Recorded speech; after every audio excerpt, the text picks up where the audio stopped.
आग्र्याच्या या पवित्र भूमीमध्ये गरुड झेप मोहीम या आपल्या सर्व सहकाऱ्यांबरोबर आणि आमचे वरिष्ठ आमदार राहुल कुलजी, आमदार संजय उपाध्यायजी, इथले स्थानिक माजी महापौर आणि प्रशासन या सगळ्यांच्या सहकार्याने एक आग्रा ते राजगड हिंदवी स्वराज्य पथ या एका पवित्र भावनेने एक अभियान सुरू होत आहे आणि स्वाभाविकता ज्यामध्ये आपल्या छत्रपती शिवाजी महाराजांच्या धैर्याला, शौर्याला, पराक्रमाला, नीतीला, बुद्धिमत्तेला सलाम देण्यासाठी आपण सगळे इथे उपस्थित झालेलो आहोत।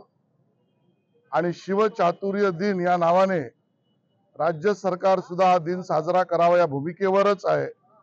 महाराष्ट्र सरकारच्या वतीने अशा निर्णयाची भूमिकाच आपण घेतली आहे आणि या लाल किल्ल्यावरून योग्य रणनीतीच्या आधारावर छत्रपती शिवाजी महाराजांनी केलेला पराक्रम हा हिंदवी स्वराज्याच्या त्या काळातल्या सर्व ऐतिहासिक घडामोडीतला सर्वात मैलाचा दगड, सगळ्यात महत्वाचा अशी असलेली ही रणनीती छत्रपती शिवाजी महाराजांची ही आपल्या येणाऱ्या पिढीला सुद्धा प्रेरणा देणारी आहे आणि त्यासाठी हाच वारसा, हाच विचार, हीच प्रेरणा संपूर्ण देशभर पसरावी म्हणून गरुड झेपच्या वतीने 1300च्या वर किलोमीटर चालत आणि सायकलच्या माध्यमाने जवळजवळ 27च्या वर शहरांमध्ये प्रत्यक्ष विचार घेऊन जाण्याच्या कामाच्या अभियानाला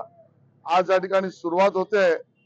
मी महाराष्ट्र सरकारच्या वतीने याला शुभेच्छा देतो आणि हीच प्रेरणा घेऊन महाराष्ट्र सरकार काम करत राहील असं आश्वस्त करतो। जय हिंद, जय महाराष्ट्र, छत्रपती शिवाजी महाराज की जय। छत्रपती शिवाजी महाराजांनी आग्र्यावरून सुटका हा अतिशय महत्वाची घटना ही आपल्या देशाच्या इतिहासामधली आहे आणि ती जागृत ठेवण्यासाठी महाराष्ट्रातील तरुण आग्रा ते राजगड असा चालत आणि सायकलवर प्रवास हा करतात। हे 6वं वर्ष आहे।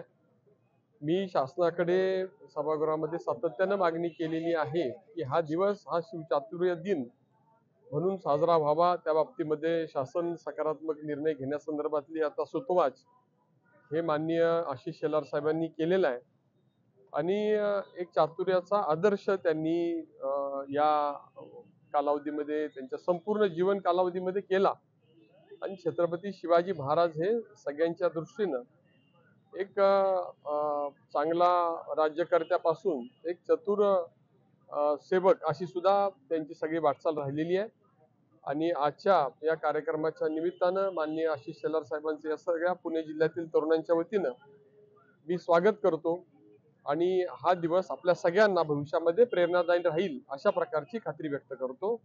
धन्यवाद।